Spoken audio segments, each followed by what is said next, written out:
La Ratio Studiorum, de 1599. Un modo de ser y hacer en educación. El renovado interés por la pedagogía ignaciana invita a un análisis de la Ratio Studiorum, el sistema educativo desarrollado por la Compañía de Jesús.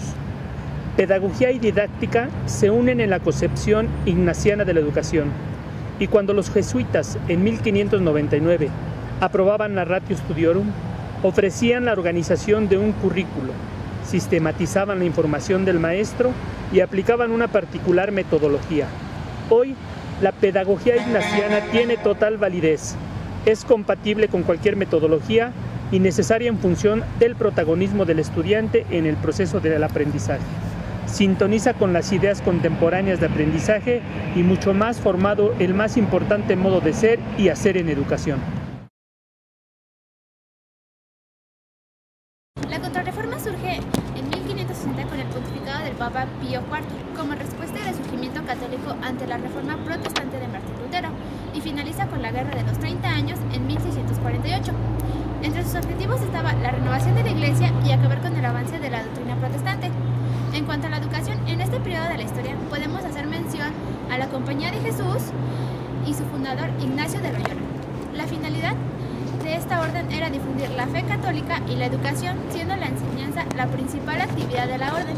Los miembros de la orden descubrieron que la educación era la mejor manera para alcanzar los objetivos perseguidos por la Contrarreforma.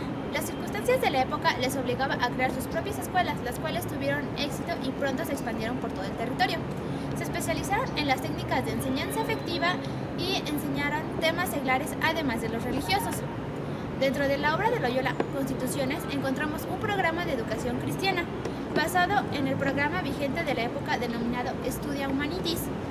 Consistían en gramática, retórica lógica, filosofía natural y moral, metafísica, teología escolástica y positiva. El orden de estudio era sólida formación en la lengua latina, griego y hebreo, disciplinas que contenían el trivium de las artes liberales, estudio filosófico como preparación para la teología. En las constituciones se hace presente la necesidad de un plan de estudios denominada Ratio Studiorum. El documento conocido como Ratio Studiorum recoge en sus 30 capítulos el ideal de formación humana, que ha presidido siempre el carácter propio de los colegios de la Compañía de Jesús. El contenido se presenta sistemáticamente en forma de reglas que hacen referencia a las funciones, competencias y tareas de las autoridades académicas correspondientes. En cada uno de los apartados y con lenguaje actual se expresan objetivos, contenidos, metodología con orientaciones precisas para los maestros y, en su caso, también para los alumnos. Se establecen normas concretas y detalladas sobre el modo de estudiar y aprender, sobre los exámenes, los premios, la comunicación docente, la convivencia y cualquier otro aspecto que tuviera relación con la mejora de los estudiantes. Se configuraba de esta manera un peculiar modo de ser y hacer en educación en el que todo estaba previsto siempre en función del grado de eficacia y aprovechamiento académico y espiritual para los discípulos. Existe un paralelismo claro entre los planteamientos educativos y los de otros humanistas de la época.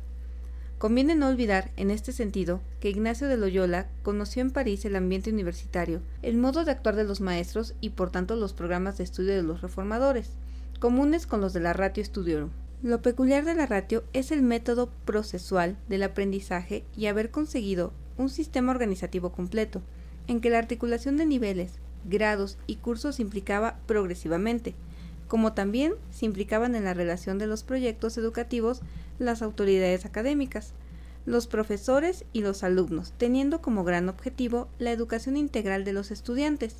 Precisamente, esto ha contribuido a su continuidad. Las primeras experiencias educativas de la Compañía de Jesús deben situarse en el contexto del humanismo renacentista, cuyo horizonte de sentido está la formación humana.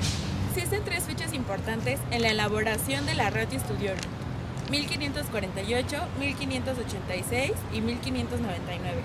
En 1548 fue el año de la aprobación de las constituciones del Colegio de Mesina. 1586. Se mandó a las provincias de la Compañía el documento llamado Método y Organización de los Estudios, escrito por 6 padres delegados, para ello por el RP Propósito General. Después se mandó a Roma para que fuera analizado y de esta manera terminó con el nombre Ratio Studiorum. 1599. Fue el último eslabón de la cadena de que hace pocos años conmemorábamos el cuarto centenario. En la bula de 1540 solo se mencionan los colegios residencias para los jóvenes jesuitas que estudiaban en las universidades. En 1545 los jesuitas no solo daban clase a los alumnos religiosos, sino también alumnos externos. De esta manera existió un nuevo apostolado de enseñanza pública y abierta.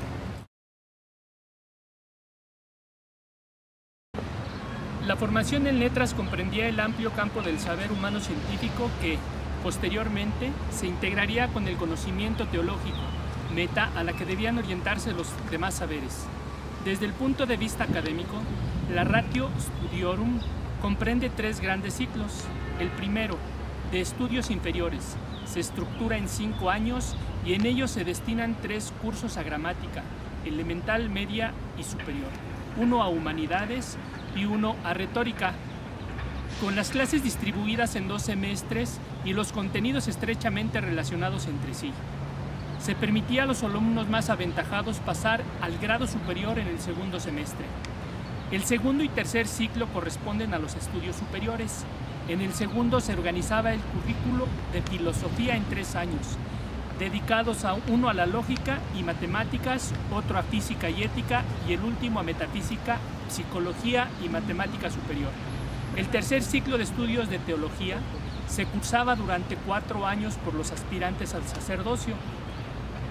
Además, para determinados alumnos de virtud probada y que brillen por su ingenio, se añadían 2 cursos más en privado y de estos algunos podían ser promovidos al grado de maestro o doctor. Era necesario seguir el orden, salvo excepciones, en la sucesión de los estudios, insistiendo en que no se pase adelante en los temas sin haberse fundamentado suficiente y satisfactoriamente en los anteriores. Los tiempos de clase y de vacación variaban en los 2 ciclos, experimentando a veces modificaciones por razón de las costumbres, de la localización geográfica del centro o de la época del año. En general, el curso duraba desde el mes de septiembre hasta el mes de julio, con algunos días de vacaciones de Navidad, Carnaval, Semana Santa, Pascua, Pentecostés, a los que se añadían los jueves, todo el día de estudios superiores y solo por la tarde en estudios inferiores.